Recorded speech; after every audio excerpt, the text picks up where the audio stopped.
Title: Congratulations, we are over. My rich wife smirked in front of her friends on her birthday.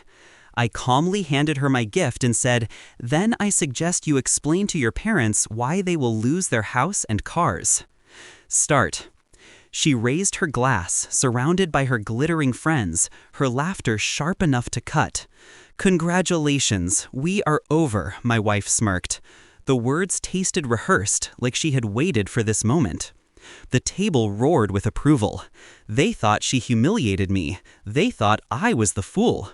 But I just smiled, slid the small wrapped box across the table and whispered, "Then I suggest you explain to your parents why they will lose their house and cars in exactly 9 minutes, and why your company will collapse in 1 hour." I stood, buttoned my jacket, and walked out. That's when the panic began. We weren't always enemies. Once I loved her. Once she leaned on me when her startup bled money. I injected capital, navigated investors, and kept her family's empire afloat.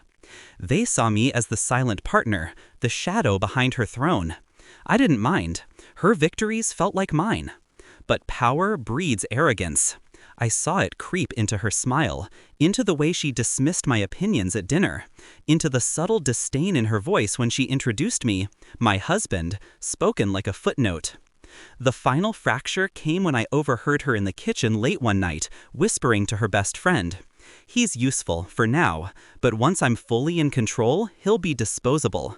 Just a boring man with money. I'll leave him on my birthday. Symbolic, right?" Her words didn't just cut, they cauterized something in me. Love bled out. All that remained was calculation. I began noticing the cracks, the secret credit cards, the boardroom whispers, the offshore accounts she thought I didn't know about. I played the fool, smiling at parties, nodding at her condescension, letting her bask in the illusion of superiority. But behind the mask, I built a case. Every transaction, every shell company, every whispered conversation with her so-called allies, I traced, recorded, documented. The truth wasn't just ugly, it was explosive. She thought she was planning her grand exit. She never realized she was stepping into mine. I spent months weaving the noose. I moved my shares in silence, acquiring controlling interests in her company through proxies. She thought she owned 60%. In reality, she owned none. Her parents' estate, 3 mansions, 6 cars, all tied to leveraged loans I had quietly purchased through a holding firm. One missed payment, and they would belong to me. I hired auditors to track every illicit transfer. When the time came, I would let regulators feast. Her empire wasn't just fragile, it was rotten. And all the while, I let her laugh at me, mock me, ignore me. She never saw the shadow growing behind her. Her birthday dinner was the stage. I chose it deliberately. Her throne room, her friends, her vanity on full display. When she announced our end, expecting me to shatter, I remained still, calm, deadly. I handed her the box.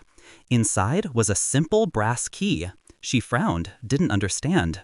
That, I told her softly, unlocks the storage unit holding the foreclosure notices, the repossession orders, and the signed transfer of your company's patents, effective tonight. Laughter died, glasses stilled, her smirk cracked. 9 minutes later, her father's phone buzzed with the first notice of default. Confusion spread like wildfire. Voices rose, chairs scraped back. She reached for me, suddenly desperate, but I was already walking away. Her empire unraveled before dessert. Her mother's face drained of color as the lawyers called. Her father shouted into the phone, eyes burning with betrayal, not at me, but at her. She had promised them security. I had pulled the rug. Her company's CFO, sitting 2 seats away, checked his tablet. His voice trembled as he read, "All accounts frozen, assets seized, bankruptcy filing in progress." She stared at me, horror replacing arrogance. The smirk was gone. The mask was gone. She was just a scared woman watching her kingdom crumble. I didn't gloat. I didn't need to. Her panic was the applause I'd been waiting for. As I reached the door, she screamed my name, pleaded, promised, but her words were empty, late, meaningless. I paused, just long enough for her to hope. Then I turned, looked her dead in the eyes, and spoke the truth she never saw coming. You always thought I was boring, disposable, forgettable. But tell me, will you ever forget this night? Silence. Only the sound of her empire crumbling around her. I walked into the night, free of her shadow, leaving her to choke on the ruins of everything she once believed untouchable. No regret, no mercy, only justice.